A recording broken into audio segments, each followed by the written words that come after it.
हा 40 वर्षांचा युवक आमच्या डेंटल ऑफिसमध्ये आला आहे आणि पहा, तंबाखू ठेवण्याची जी जागा आहे तिथे दात पूर्णपणे काळे झालेले आहेत आणि पांढरे चट्टे पडलेले आहेत ओठाजवळच्या स्किनजवळ.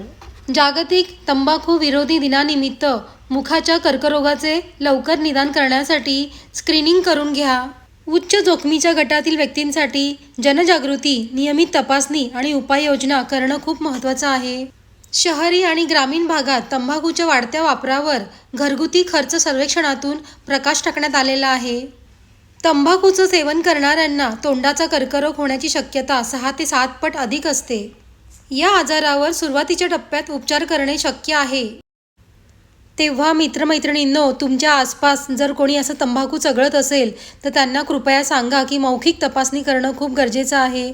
स्क्रीनिंग करून घ्यायला सांगा, कारण तोंडाचा कॅन्सर होण्याची शक्यता त्यांच्यामध्ये दाट असते.